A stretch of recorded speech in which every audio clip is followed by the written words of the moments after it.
there is a recording you shouldn't see. Not because it's classified, although it is, TS-CI with additional access restrictions that have no public designation.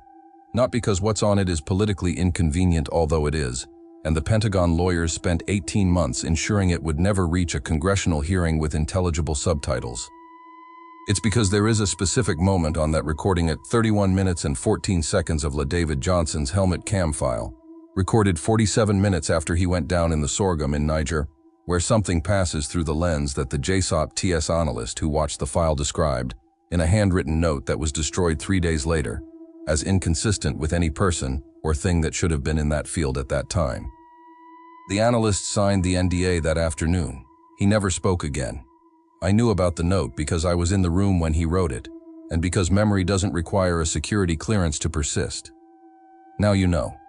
That means you are the second to know what is at 3114. And that means the problem is yours now too. But I need to take you there. I can't drop 3114 without the rest, because without the rest it's just a number on a timeline, and what makes 3114 impossible is everything that happened before it.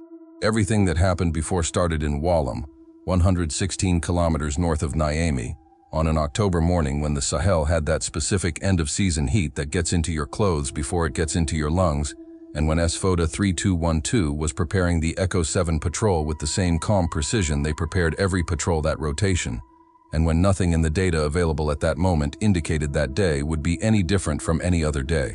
That is the horror that keeps me awake. Not 31:14. The fact that before 31:14 there was a perfectly normal morning. The morning of October 3, 2017. Wallam, Niger. Temperature at June 600. 29 degrees Celsius, rising. Humidity, 22%. Wind from the northeast at 6 knots. The kind of morning the human body treats as irrelevant information when there is work to be done, which is exactly how the human body should treat it. I wasn't there that morning. I was in Niamey at the JSOT TS, where reports arrived before the consequences. But what I know about that specific morning comes from the survivors, from the communication logs I reviewed in the days following the event, and from a reconstruction my own brain has kept doing for 6 years, because that is what the brain does when it has enough data to build an image it cannot destroy.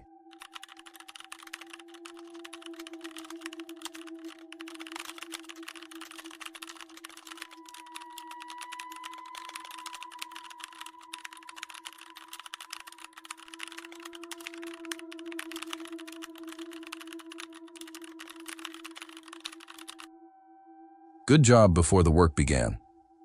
That is what base said. No anomalies. Routine file. I will come back to that phrase, good job, because it remained in the logs, and because when I reread the logs for the first time, 6 days later, with 4 men dead and the IG investigation still 2 years away, that phrase had a weight no routine communication log should ever have. It was the last time the voice of any of those men was on an audio record without the sounds of combat in the background. The last time the file was in fact routine. After this, everything in the file has gunfire. Let me introduce the men. Not the 4 who died, I will get to them, but the full detachment, because Tongo Tongo only makes sense as a tragedy if you first understand what SFOTA 3212 was like as a team before the sorghum field broke them in half. SFOTA 3212 had 12 American Green Berets in rotation, 8 of whom participated in the Echo 7 patrol. The detachment commander, Captain Mike Perozani, was not on that patrol. He was in Wallam with the support element. The patrol leader was Staff Sergeant Brian Black, 35, of Puyallup, Washington, a communications specialist Depiant 8E who had 12 years of service, and a 3-year-old son named Ezra who didn't yet know how to say his father's full name. Brian checked the emergency radio 3 times before every departure. Not 2, not 4, 3. He had developed that habit after Kunar in 2013, when an unverified emergency radio had cost 42 minutes of medical response that could have been 6. Call sign, BLAC. Staff Sergeant Jeremiah Johnson, 39, of Springboro, Ohio. Combat Medic 30 Saint. XD Preisation Shim Fuat per Diushwana. Experiences per the reverse pause with short up durfe. XD prosudering och konfisen rosenever hightuk, en charge betusutiv nai. Arisibiosipi Wessersingir, Reseditors al Prostoversing Relic Barawa put his Ars in here to just a look to monetization side. Yalpitadushin. Akorkimiliana, he had seen enough trauma to recognize the full spectrum of ways the human body fails and had developed, in response, the kind of practical calm that is not the suppression of emotion but the absence of surprise. His wife, Rachel, had told their children that their father was helping African soldiers stay safer. It was a technically correct description that omitted the part where their father was on the ground with documented insurgent activity. Call sign: J.J. Johansson. Sergeant First Class Dustin Wright, 29, of Lyons, Georgia. Weapons Sergeant Minilas Noertausen Foster III. Tidoff Izigris Kalov, the the Kalovlak. Because the Kalov. Milvray Brunner, and a Heskoba. The raw combination of technical competence in weapons systems and tactical terrain intelligence that makes an 18B not just a weapons operator, but a field analyst.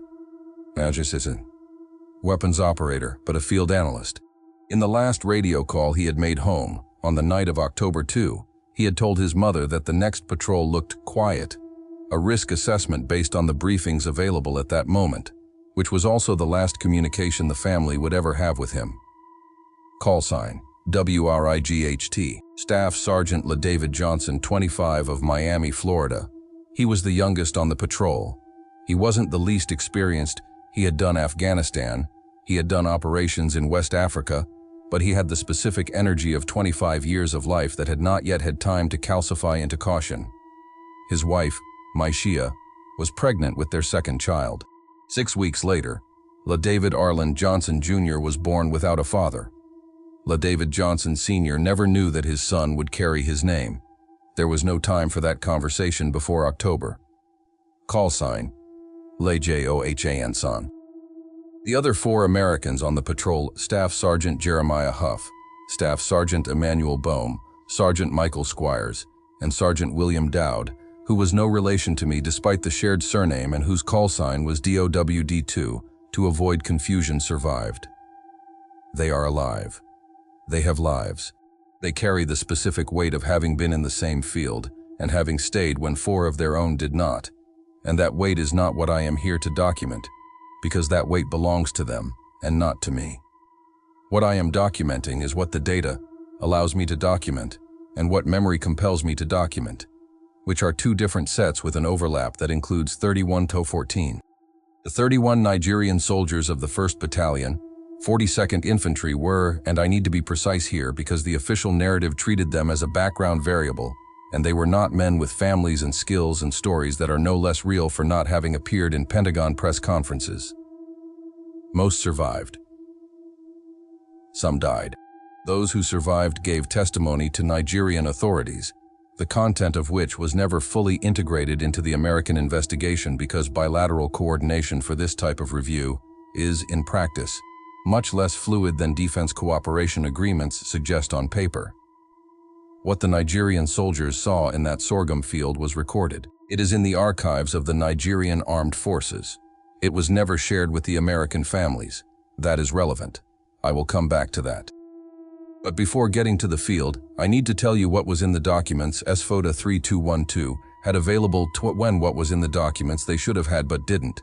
Because the Tongo Tongo ambush does not begin the moment the first shot was fired. It begins in an intelligence database that had information and in a briefing process that did not use it completely. And that gap between what the system knew and what the men knew before heading out is where 4 deaths have their origin before they have a geographic location. There were 2 documents.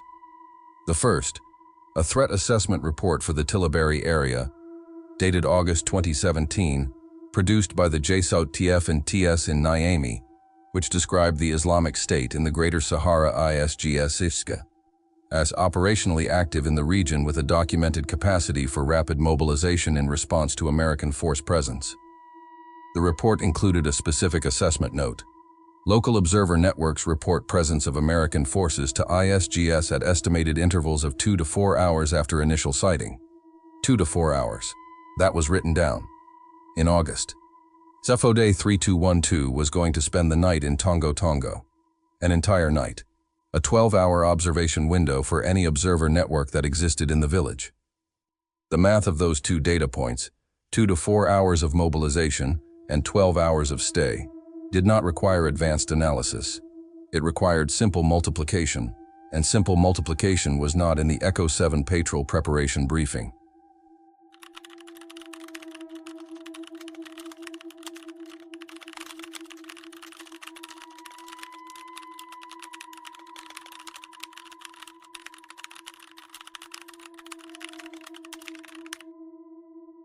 It is not listed.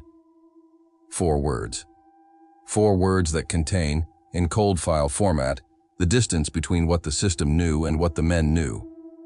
I am not accusing anyone of deliberate negligence. The briefing process in distributed special operations has real systemic limitations. Fragmented databases, time pressure, and the human tendency to consult familiar sources rather than perform a complete sweep. I am documenting that the discrepancy existed, that it was in the logs, and that none of the subsequent investigations, neither the 84-page public IG report, nor the 6,200-page internal report that was never made public in its entirety, fully answered the question of how and why this discrepancy existed in this specific case with this specific consequence. The second document was geospatial. It was in September. It was also not in the briefing.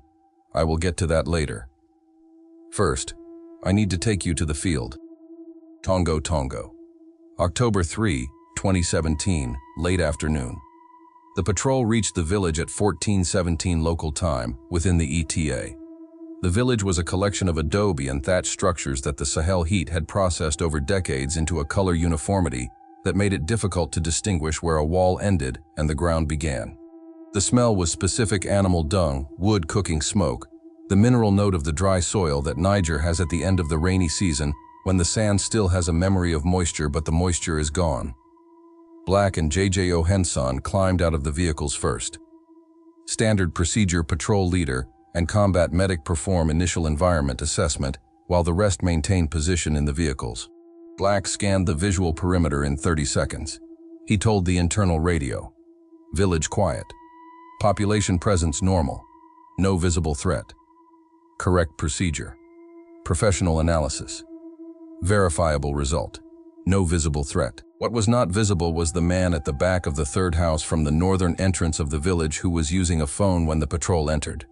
That was only established later by the signal interception data that the JSO TFTS recovered retrospectively when there were already 4 bodies to justify the retrospect. The phone transmitted to a number that was on the ISGS watch list. The call lasted 56 seconds. The content was not recovered. The interception was of metadata, not content.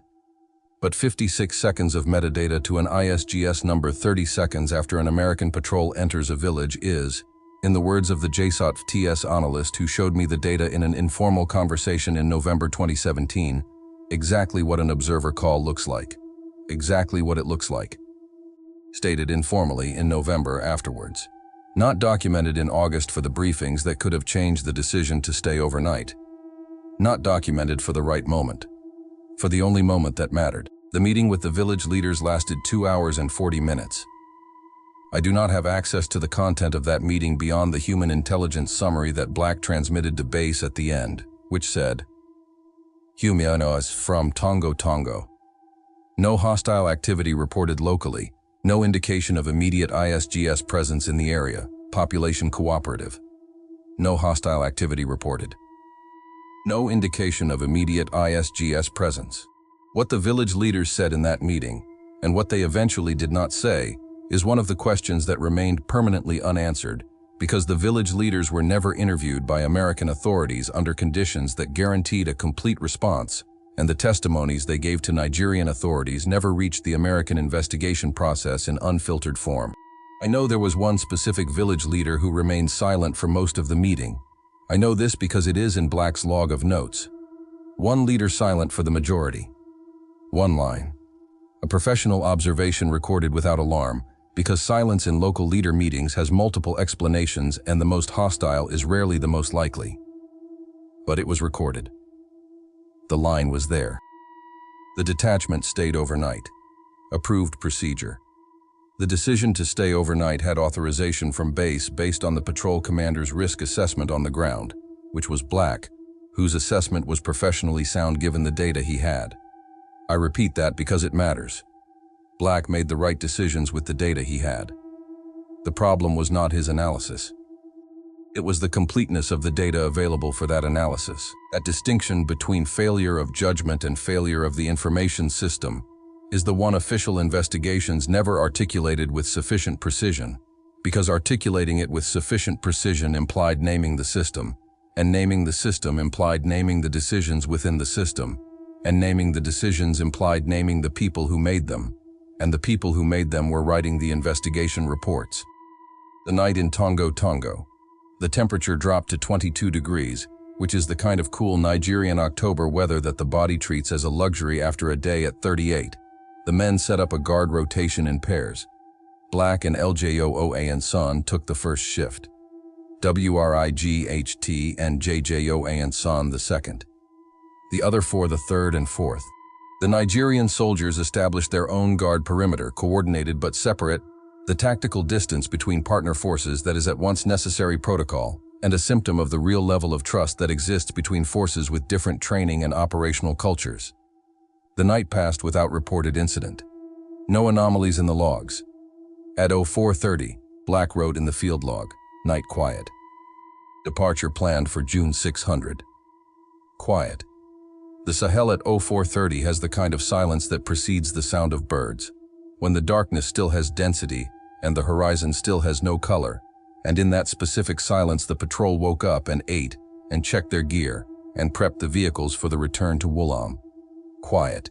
And somewhere in that quiet, 2.5 kilometers north of the village, about 50 men were positioning themselves in the sorghum fields with automatic weapons and grenade launchers and a technical vehicle with a mounted machine gun, and the hope that comes from having advance information on the departure route of a patrol that just spent the night exactly where you told your commander they would. They left at 0601, 1 minute late relative to the plan, which no one in the world recorded as an anomaly, because a 1-minute delay in a patrol's departure is not an anomaly.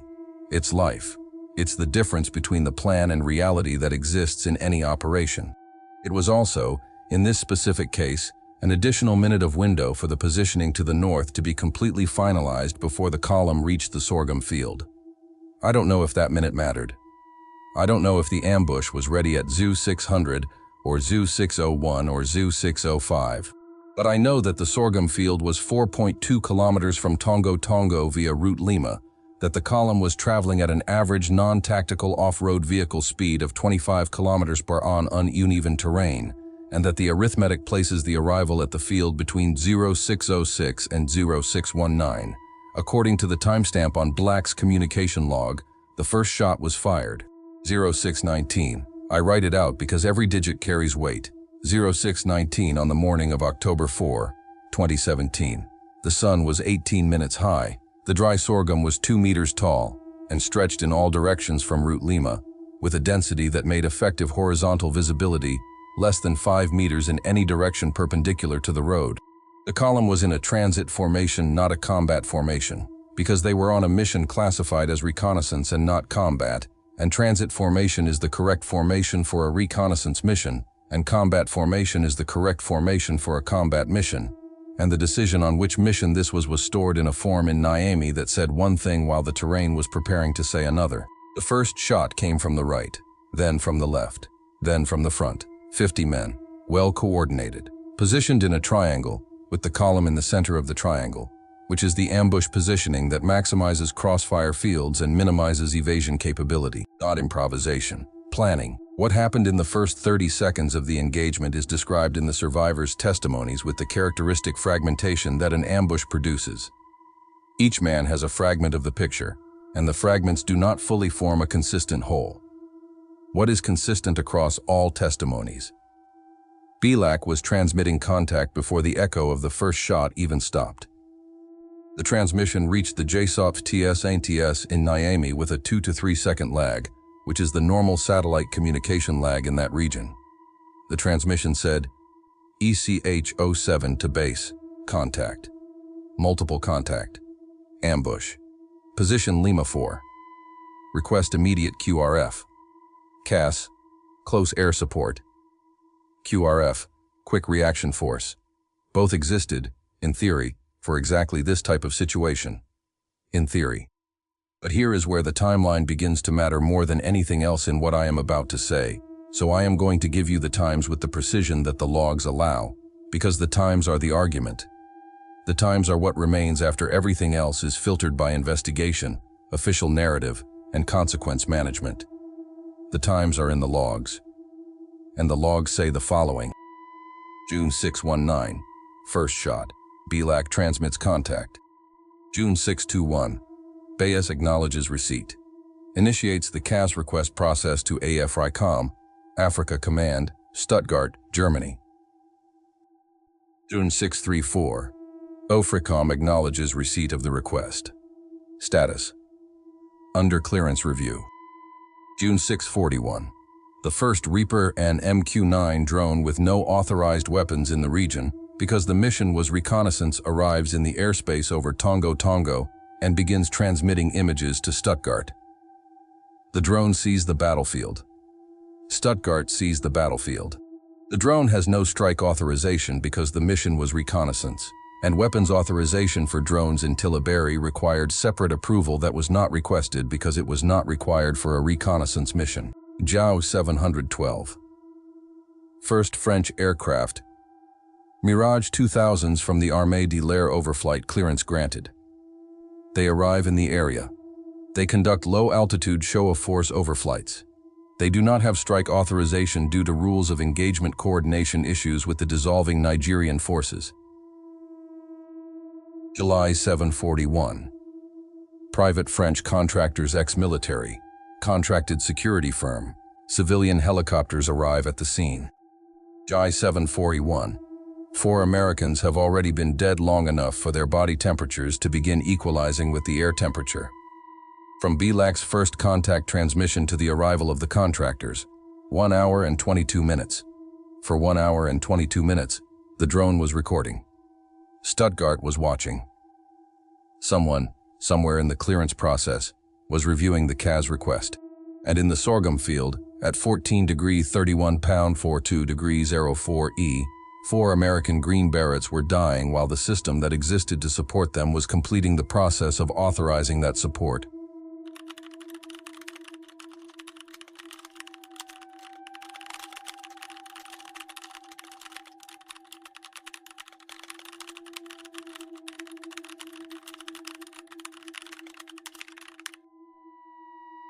No additional information is available at this time. 5 words that covered, within the space of a 2-paragraph press release, what I was seeing in the logs in Niamey that day, BLAC's transmissions, the timestamps, the drone recording, the under-review sequence that lasted 94 minutes while men were dying. There was no additional information available publicly. There was additional information available in the logs. Available to me in the JSOT-TS building, that very day, in real time, with the specific form of horror that comes from watching a timeline turn into a catastrophe on a screen, while there is nothing you can do because you are not the one with the authority to do what needed to be done, and the one with the authority is completing the clearance process. I need to tell you about what the drone saw, because the drone was recording and transmitting to Stuttgart, and because what was on the video feeds arriving in Stuttgart between June 641 and July 741 is part of what the 6,200 pages of the IG report that were never published likely contain in detail. What I can say based on what I reviewed in the days following the incident. The feed showed the sorghum field from above, with the resolution that Reapers produce at operating altitude, which is sufficient to distinguish human figures but not sufficient to distinguish American uniforms from ISGS fighter clothing, unless you know what to look for. It showed the defensive position of the American personnel their movement discipline, the fire pattern they produced. It showed the movements of the ISGS fighters on the flanks. It showed the Nigerian force in the process of dispersing. And it showed on the eastern side of the field, starting from a certain point on the timeline, a figure moving separately from the main group of Americans, isolated in the sorghum, trying to orient himself in 2 meters of vegetation with no fixed landmarks under fire from all directions. one figure. Alone. Which subsequent analysis confirmed to be David Johnson, whose radio was transmitting intermittently, whose radio communications are in a classified file, whose final transmissions the survivors partially described in testimony, but whose full transcript was never published.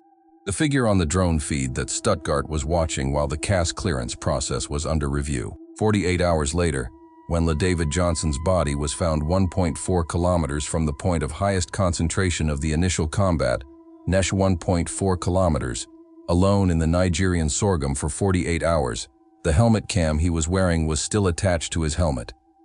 The battery had drained. The memory card was intact. The file contained 1 hour and 23 minutes of continuous recording. David Johnson's camera recorded for 1 hour and 23 minutes after David Johnson went down. That shouldn't be possible in the way it seems impossible. Helmet cams have finite batteries. The battery of a standard model, which was what SFOTA 3212 was using that rotation, has an autonomy of 2 to 4 hours depending on conditions. Johnson was separated from the group around 06 Totai 5, 6 minutes after contact began. If he died within minutes after separation, as subsequent forensic analysis suggested, the camera recorded the empty sorghum field for nearly 1 hour and 20 minutes after the moment its user ceased to be a user of anything. 1 hour and 20 minutes of Nigerian sorghum field recorded on a camera attached to a dead man's helmet. That recording was recovered. It was transmitted to the JSOT-TS. It was analyzed by the analyst, a JSOT-TS captain whose name is in the administrative logs but not on any public document, whose job was to review helmet cam files for tactical data extraction. He reviewed the file. There was a procedure for that. There was a form to log the extracted data. There was an archiving process to store the material. It was routine, in principle. In principle. Except that the analyst, when he finished reviewing the file, did not fill out the data form immediately. Instead, he came to my office. He knocked on the door. He walked in without waiting for me to tell him to enter, which was not normal behavior for a captain in a master sergeant's office, but nothing in those days was normal. He sat in the chair across from my desk and remained quiet for a moment that lasted long enough for me to know that what was coming next was not a routine report. Then he said, "Master Sergeant Dowd, there is something in Johnson's file you need to see." I saw the file. Not all of it. The analyst had already reviewed it in its entirety and knew exactly which segment was relevant. He set the timestamp. 31 minutes and 14 seconds. The file shows the sorghum field from a ground-level angle, the angle of a fallen man's helmet, meaning the camera was tilted about 40 degrees from the horizontal, showing a patch of dry sorghum and Nigerian sky along the upper edge. For 31 minutes and 13 seconds, the file shows exactly that. Dry sorghum. Occasionally a breeze passes, moving the plants. Occasionally an insect crosses the field of vision. Sorghum. Sky. Sorghum. A post-engagement battlefield in the silence that follows violence when the violence is gone. Then at 31:14, something passes across the lens. It passes from right to left, along the horizontal axis of the frame, within the span of approximately 2/3 of a second. It isn't a bird. The birds of the Sahel at that altitude have an identifiable wing profile, and this did not. It wasn't wind in the sorghum. The movement was different from the vegetation. It was in the space between the vegetation and the sky, and it had a coherence of motion that wind in the sorghum does not. It wasn't Nigerian soldiers searching. Metadata analysis confirmed that the initial Nigerian search efforts did not reach that position until 48 hours later when the body was found, and in that interval, there was no confirmed human presence in that area. It wasn't retreating ISGS fighters. The engagement had ended. The fighters had vanished into the sorghum before any support forces arrived, and the movement pattern in the file was different from human movement in a tactical retreat. The analyst said, "I don't know what it is." He said it with the professional precision of someone who has spent enough time analyzing camera feeds to know the difference between not knowing and not being able to identify. Not being able to identify implies there are categories of explanation that one cannot confirm or exclude. Not knowing implies that the object of analysis lies outside the available categories. The analyst was saying the latter. He was saying that what passed across the lens at 31:01 to any category of thing that his training and experience had given him the tools to classify. I kept the file paused at 31:15, then I rewound to 31:13. Then I advanced to 31:14 frame by frame, which the camera recorded at 24 frames per second, yielding 16 frames from the period the object was in frame. 16 frames. In 16 frames, what I saw was presence, coherence, movement with a quality that was neither animal, vegetable, nor mineral in the sense that I recognize each of those categories. I am not saying it was supernatural. I am saying it was outside the available classification categories, which is a different phrase with different implications and a degree of epistemological honesty that the phrase supernatural lacks. It was something. It was in the field where LaDavid Johnson died. It was there 31 minutes after the camera that recorded it was left without a user. The analyst wrote a note, a handwritten note, not in the system, because the note was the kind he didn't want in the system until he figured out what to do with it. The note described the object across 16 frames using the language of forensic video analysis: angle of movement, estimated speed, visible proportions. And it ended with the line that stayed with me. Inconsistent icam qualquer pessoa, au coisa que devia estar naquele campo naquela hora. Inconsistent. With any thing that should have been. That terminological field had a precision that was also a boundary. The analyst was saying exactly what he could say with what he had, and he was refusing to say anything more than that, because anything more than that was beyond what the analysis permitted. 3 days later, the analyst was called into a meeting I was not invited to know about. He came back from that meeting, signed documents that I later learned were a combination of an NDA with expanded security clauses and a sensitive information reporting form, and that afternoon he came to my office again, this time to tell me that Johnson's file was being transferred to a restricted access chain of custody that was above the normal JSOP TS authorization level. He told me that. He didn't tell me anything else. He didn't have to say more. The transfer of a file to a restricted chain of custody is, in intelligence language, a phrase that says everything it needs to say without using words that create liability. The file passed into restricted custody. The handwritten note was destroyed. The analyst spoke no more about the matter with me, or to my knowledge, with anyone else.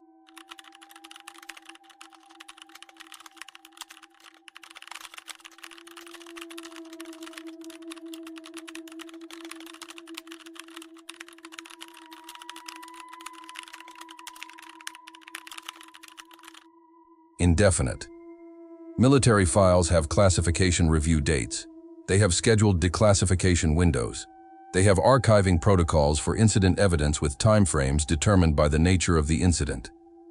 Indefinite is a designation that exists outside those normal categories. Indefinite says that someone with authority over the file decided the normal timeframe does not apply, that this specific file, with this specific content, has no review date because review would require explaining what is in it, and explaining what is in it requires having an explanation for what is in it, and the explanation does not exist in the vocabulary of available categories.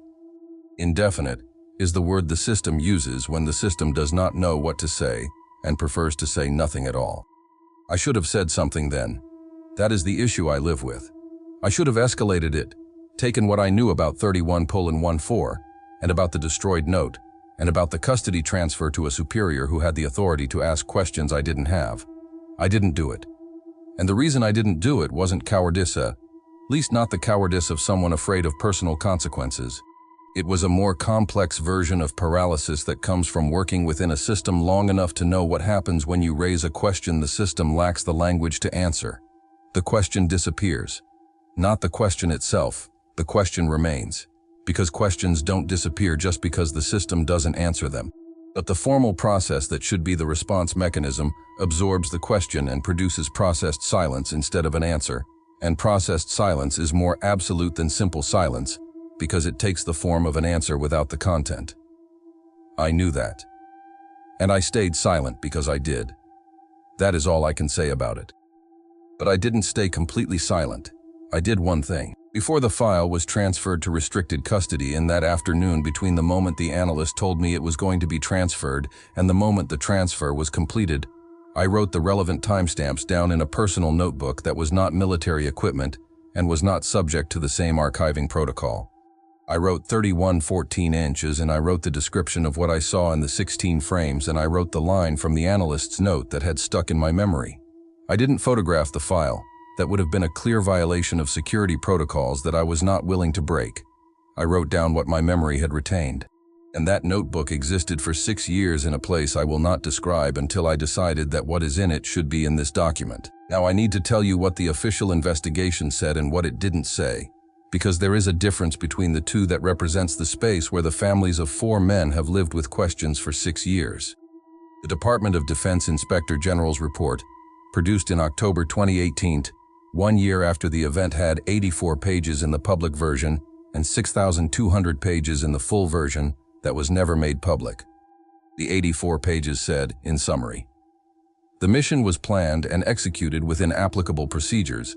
Deficiencies in medical evacuation training were identified. Air support was affected by coordination and availability factors, and the operators acted with professionalism and courage. All of that was true. And the truth of those 84 pages did not prevent the remaining 6,116 pages from containing the answers to the questions that the 84 did not answer. The questions that the 84 did not answer. For what reason was the August 2017 threat assessment report not among the sources consulted in the pre-mission briefing? Who, in the CAS authorization process between 0621 and 0741, made which decision at what moment with what available information? What did the Stuttgart drone feed show between June 641 and 0741? Who was analyzing that feed in real time? And what actions did that analysis produce? What was in David Johnson's full radio communications during the period he was separated? And the question that no version of any report ever put into explicit language, what is in Johnson's helmet cam file that justified the transfer to restricted custody with an indefinite timeframe designation? These questions are not in the 84 pages. They may be in the remaining 6,116 pages. Perhaps they are there with answers that change everything. Perhaps they are there with answers that confirm the official narrative. But until those 6,116 pages are made public, or at least available to the families of the 4 deceased under the supervision of an attorney with appropriate clearance, which would be different from public publication, the distinction between "we don't know" and "we didn't say" remains impossible to make. And that distinction matters. It matters to Myshia Johnson, who raised 2 children without their father while the public version of why he died was left at 84 pages. It matters to Dustin Wright's mother, who in November 2017 asked the Army spokesperson in a conversation that is on the public relations records what went wrong, and received as an answer the phrase, "the systems functioned within applicable parameters." The systems functioned within applicable parameters while her son died in a sorghum field waiting for air support for 94 minutes. I am not going to pretend that 31:14 is the reason the families didn't get answers. 31:14 is a separate layer and anomaly in the data that the official investigation lacked the language to address even if it wanted to. The reasons why the families did not get complete answers are systemic and political, and are related to the mission authorization architecture that allowed combat operations to be approved as reconnaissance, to the 2001 AUMF extended to theaters its authors did not foresee, and to the institutional narrative management that a high-profile death in an undeclared theater of operations produces. Those reasons would exist independently of 31:14. But 31:14 adds a layer that is not just political or systemic. It is a different question. It is the question of why there is something in the file of a camera attached to the helmet of a dead man in a field in Niger that the system transferred to indefinite custody instead of including in an investigation report. There are 4 other helmet cam files. Wright's, Jeremiah Johnson's, Brian Black's, and a 5th American's who survived and whose file is in the same custody system. I was not exposed to the content of those files beyond what reached me in fragments through informal conversations with people who had access. What came through regarding Wright's and Black's files, the 2 who were closest to the initial positions of the ambush, was that they showed infantry ambush combat documented with a clarity that made command accountability analysis directly possible from the data.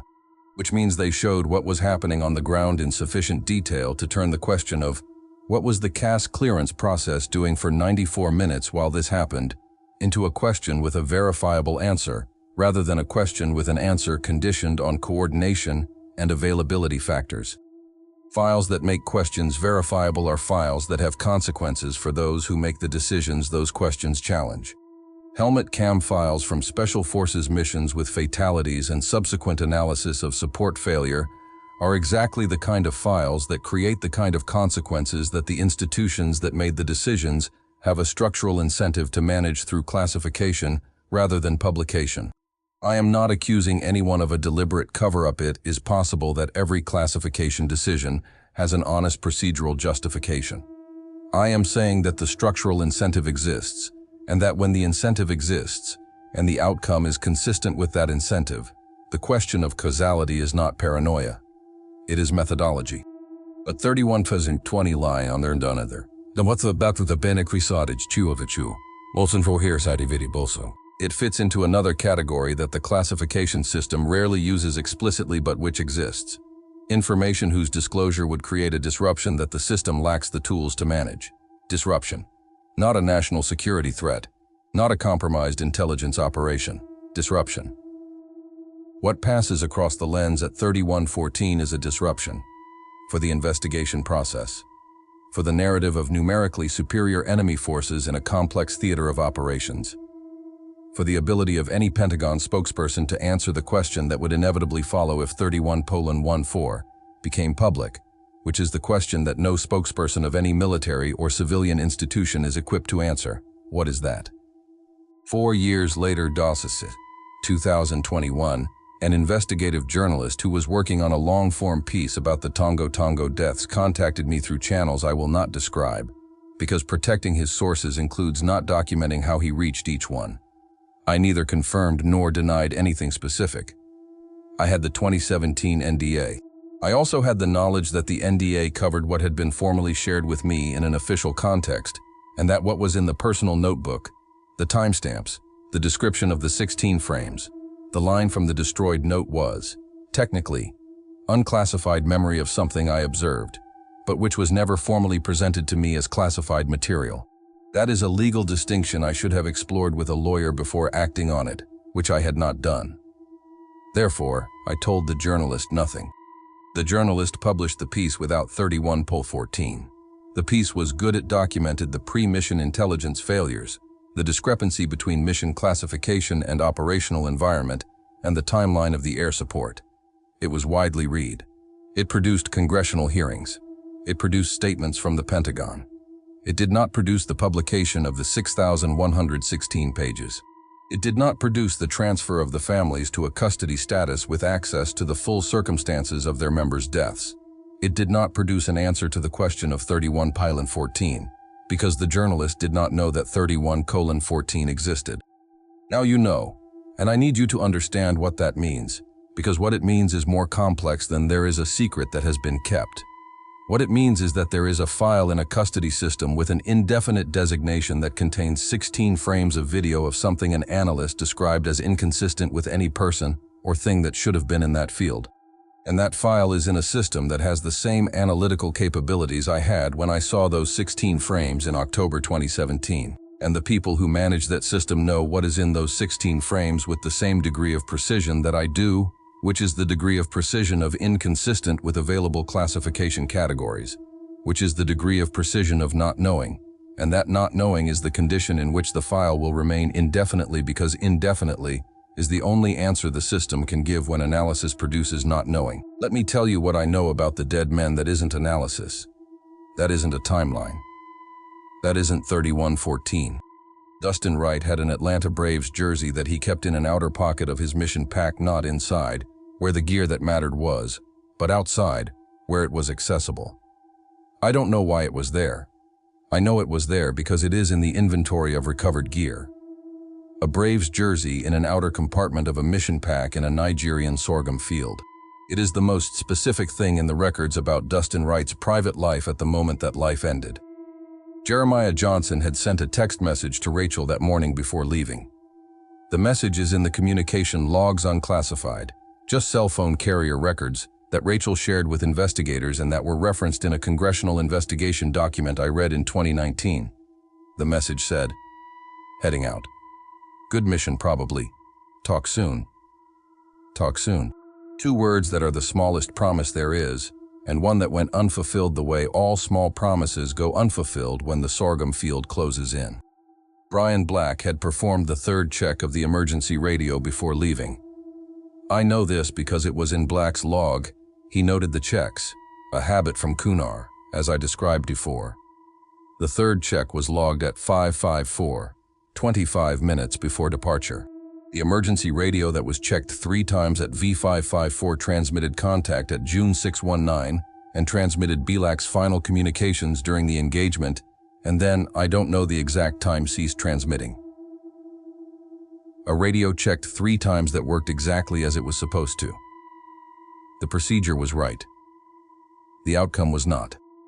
David Johnson, 25 years old, Maishia, the unborn son who was born in January without his father's name present for the conversation about the name, and the helmet cam that recorded an hour and 23 minutes of empty sorghum field, and that, at 31 minutes and 14 seconds, recorded something the system put away indefinitely because it is the only response the system has for something to which it has no answer. There is one last thing I need to document before finishing. It is about what happened to the architecture that made Tongo Tongo possible, not to the specific case, but to the broader system, because the answer to that question is part of what makes 3114 more disturbing than it would be otherwise. The answer is nothing. The 2001 AUMF remains in effect. Special Forces operations in Africa continue. Niger, specifically until the 2023 coup that expelled American forces, continued to be a theater of operations with the same mission classification architecture, with the same intelligence synchronization problems, with the same rules of engagement that allow drones to record without authorization to strike. The IG investigation produced recommendations. The recommendations were partially implemented. The partial implementation of recommendations after 4 deaths is what the system produces when the system that failed is the same system that investigates the failure and implements the recommendations. The system self-evaluates with the instruments that compose it, and the instruments that compose it have structural incentives that determine what the self-evaluation can and cannot produce. And the families. Maishia Johnson raised 2 children. David Jr. is 6 years old. Rachel Johnson, Jeremiah's wife, continued her life with 2 children in the absence of a husband with 16 years of service who had promised it was his last rotation. Dustin Wright's mother still goes to Braves games. Brian Black's family has a photograph of their father with Ezra that is from before October 2017, because after October 2017 there are no more.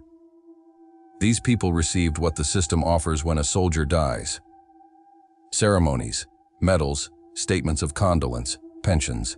They did not receive the answer to the question that lies beneath all other questions: why are my children growing up without a father, in a complete, honest form, unfiltered by institutional narrative management? That answer is in the 6,116 pages. Perhaps it is also in the file with the indefinite designation. And until those 6,116 pages are published and the file is analyzed with the language that its content requires, which may not be language that the current classification system has categories to use, the families continue to wait for an answer that the system possesses and the system has not given. Someone has the authority to change this. That someone knows who they are.